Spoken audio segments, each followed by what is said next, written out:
What about other engineering properties? Modulus of elasticity of concrete is also important because it governs the ability of concrete to resist deformation. Okay. So, usually it is not tested directly, but there are of course test methods, and it is usually recommended that for any special concrete you should be testing the modulus every time.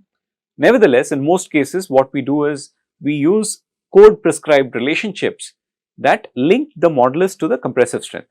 So, as per IS 456, which is the code for plain and reinforced concrete construction, your modulus E in megapascals is given as 5000 times square root of FCK, where FCK is the characteristic compressive strength.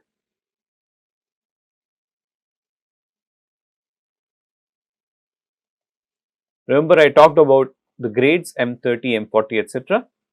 When you say something like that, this 30 and 40 are nothing but characteristic compressive strengths. Okay. As I said, I defined what that strength means in terms of specimen size, in terms of age of curing, type of curing and so on, but I did not get into the statistics behind it. So, there are statistical considerations also behind defining characteristic strength, but again that is not a subject for us to discuss in this course. In most concrete, your modulus will be between 15 and 40 gigapascals. Of course, the higher the strength, the greater the modulus. Okay, and your Poisson's ratio typically will be between 0.15 and 0.22, more or less an average of about 0.18 to 0.2. Okay, experimentally you can measure the Poisson's ratio by measuring the elastic modulus and shear modulus and applying this simple elasticity equation where nu is equal to E by 2g minus 1. Now, one important aspect that we need to consider beyond the loading criteria is the ability of the concrete to withstand its service environment. So, concrete basically has to function very well in the environment of service. If you have a coastal zone, obviously you have the chlorides from the marine environment which may affect the properties of the concrete by corroding the reinforcing steel. So, how does concrete survive in a given environment? So, durability is the term that we use to define that aspect.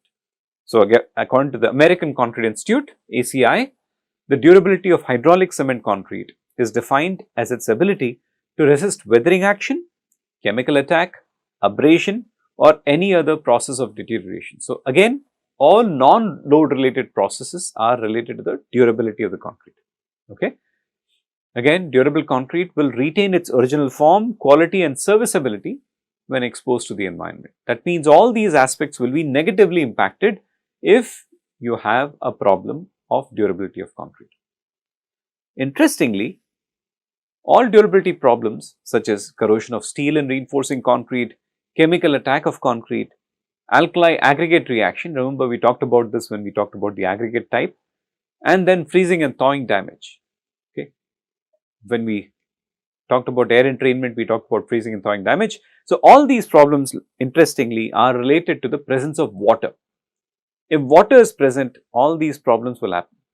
If water is not there, you can avoid many of these problems. So, generally durability is intrinsically linked to the permeability of the concrete. How easy is it for water and other aggressive chemicals to enter the concrete? Okay, because of that, durability is intrinsically related to the water tightness of the concrete or the permeability of the concrete. If you can avoid water and other chemicals from getting into the concrete, you will avoid many of the problems that concrete has. The other aspect that governs the long-term performance of concrete, one is of course the structural aspect, the loading.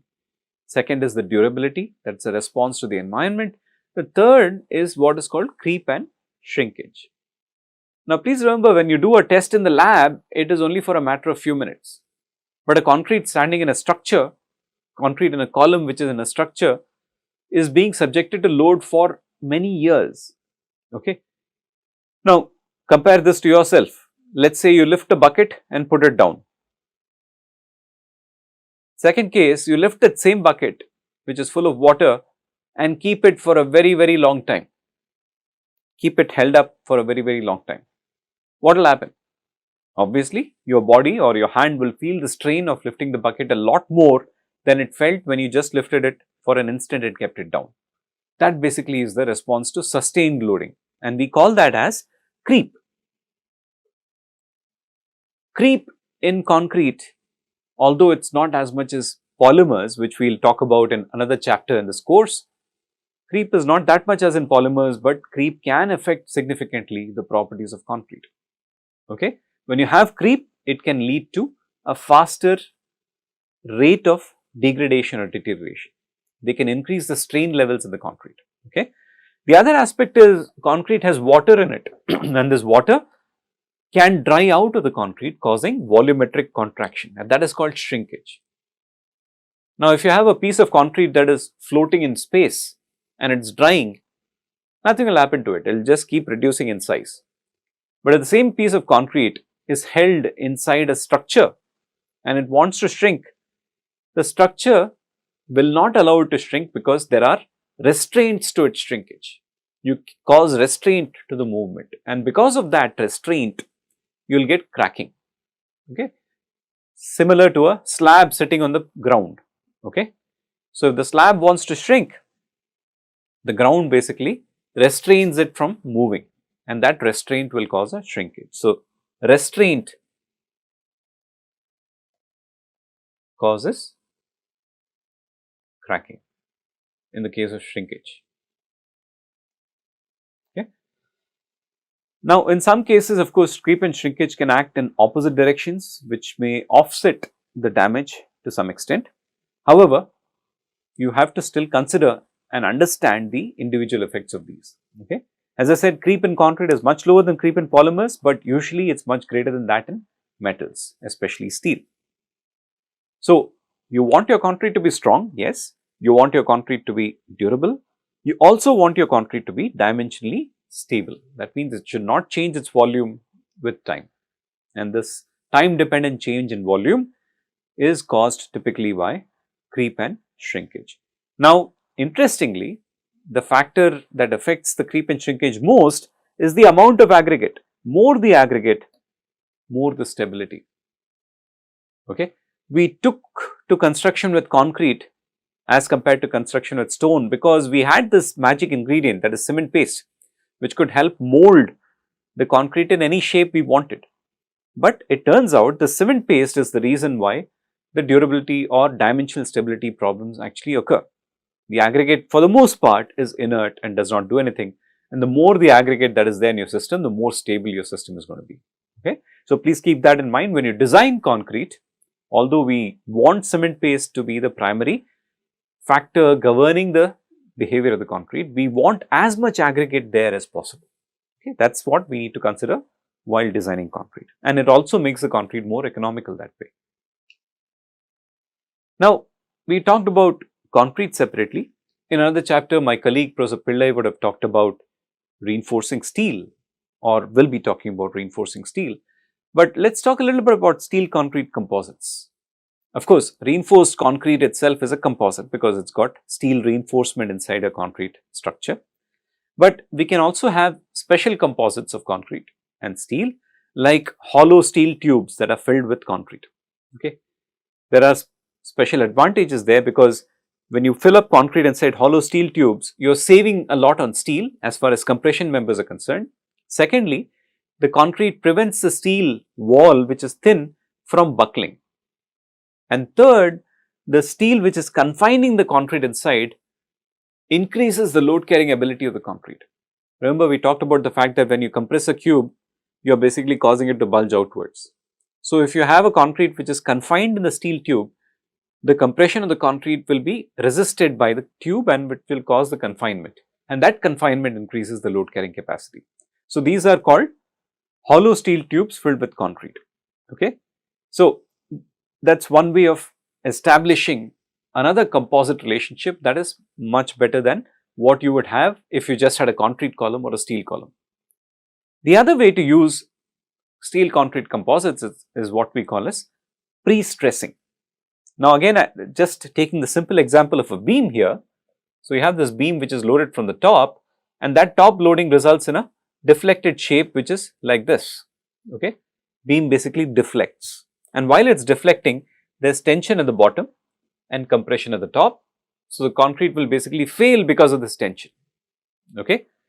Now, what do? We put reinforcing steel to take care of this tension. but can we do something else? And that's the essence of pre-stressing. So what we do here is we put a steel rod inside, okay, we put a steel rod inside which is of very high strength. We pull the steel rod. While we pull the steel rod, we apply a compression reaction to the concrete. So you hold against the concrete and pull the steel rod. So you are applying a reaction to the concrete. So the tensile force that you apply in the steel rod is balanced by the reaction which is compressive in the concrete. So you are causing compression of the concrete. Pre-compression is being caused to the concrete. So when you have the steel rod below the central axis of the concrete and you are applying this tension to the steel rod and compressing the concrete, what you will end up doing is causing the concrete beam to bend upwards. Concrete beam will bend upwards. So this downward bending is called sagging. This upward bending is called hogging. So now what is going to happen? This concrete beam, even before it's actually loaded in the structure, has now bent slightly upwards. Now when you take this and put it in the structure and you subject it to load that's coming from the top, what will happen? The net result of this deflected shape that is upwards and the deflected shape that is expected from the loading that will be downwards, the net effect will be 0. So your net deflected shape will be perfect. Your net deflected shape or net deflection will be 0. So what you are doing is you are cheating the concrete into believing that it's not experiencing any tension, right, by causing it to compress before it's getting loaded. So you have a pre-compression that causes compressive stress throughout the concrete. Then you have the loading in the structure which causes tension at the bottom. So the compression because of pre-compression and tension because of loading cancel each other out. Okay. So pre-compression is applied to concrete to overcome tensile stresses due to loading. There are different types of pre-stressing. It depends on when you apply this stress to the steel. Okay. Of course, the steel which is used in this case is not the same as a reinforcing steel. I am sure that you learn more about it in your steel chapter with Dr. Pillai. Okay. These are called high strength strands. So you have individual strands here, you can see, and usually these strands are bundled together. So in this case you have a 7-wire strand. Sorry, you have high strength wires which are bundled together to make a strand. So this is a 7-wire strand, okay, which is bundled together, and then you produce a certain length of this steel. Okay. So these strands are the ones that are going to be stretched in a pre-stressed concrete member. So if the strands are stressed before you pour the concrete, we call it pre-tensioning. If the strand is stressed before the concrete is poured, we call it pre-tensioning. I'll come to an explanation in just a minute. However, if you prepare the concrete that hardens and then you prepare it with some sort of a cavity inside and then push the strand inside and pull it to cause compression in the concrete, that's called post-tensioning. So pre-tensioning means that you have the strand sitting inside fresh concrete and concrete hardens around it. Okay. Post-tensioning means that the steel is actually embedded only after the concrete hardens. Okay. So how does this work? So let's take the example of pre-tensioning. So these are the end blocks through which your steel is stretched in tension. Steel is getting stretched in tension through the end blocks. Okay. Now you pour the concrete. So concrete is poured, right. The steel is not going to transfer any stress to the concrete if it is in the same stretched state. But what happens if I cut the steel here? That's what is done here. If I cut the steel here, what will happen is the steel, which is elastic, will want to go back to its original dimension. So when it wants to go back to the original dimension, it conveys a compression to the concrete. It conveys a compression to the concrete and results in this sort of a shape which we call as hogging shape. So that's called a pre-tensioning, right? That's called a pre-tensioning. So you can see here, this is the end block. This is the steel bars that have been stretched through the end block. This is the formwork. and the concrete is basically poured inside. And after the concrete attains some level of strength, okay, because if the concrete is fresh and then you cut the steel, nothing will happen, right? It's not going to transfer any stress. The concrete has to gain some strength. Concrete poured and then gains some strength, and then you cut the strands. When you cut the strands, it transfers the compression to the concrete, okay. And with this, we actually usually make a lot of beams for bridges, like the ones which are shown here. These are called girders, and you can see these are the steel strands that are running through the concrete that have been cut, and that has transferred pre-compression to the concrete, okay. What about post tensioning? Post tensioning is what you see commonly in your segmental bridges. I had shown you an example in the first part on the concrete lecture. So, your segmental bridges are here, right. So, these segments are basically transported to the site. After casting at the factory, these segments are transported to the site, taken and then stitched together. It is almost like stringing beads, right. You take beads and put them in the string and tighten the beads against each other. That is what you are trying to do here. So, you have several of these segments which are put against each other. You push the pre-stressing strand through it and then stretch the strand, passing the compression onto the pre-stressed members, and that is what is basically shown here. This is again an end block showing where the strands are actually coming out, just like what is here. It is a magnified view of what you see there, okay. So, you cast the concrete with a duct inside. Concrete is cast with a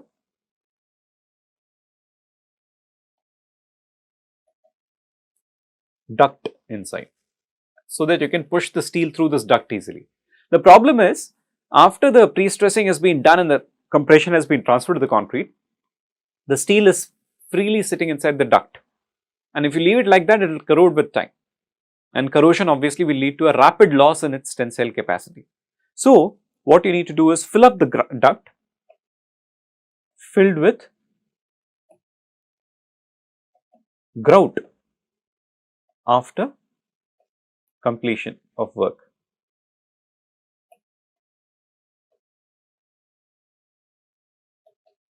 After completion of stressing, the duct is filled with grout, and that causes the steel to be protected against corrosion, okay. So, now here this is a case where they are actually post tensioning slabs, and if you go to many of the multi-story buildings today, to avoid too many columns and have very large open floor areas, they go for post tension slabs, PT slabs, very commonly seen in many of our construction sites today, okay. Post tension slabs are commonly used today, okay, but mostly you will see post tensioning applied extensively in bridges today, okay, like the pedestrian bridge that is shown here, or the metro rail bridge that is shown here. This is a Chennai metro rail construction project where they have these segments basically launched and sitting against each other. Right. So, with this we come to the end of the chapter on concrete or cement and concrete. Throughout this chapter, one thing that would have come across very clearly is that concrete is a very versatile material.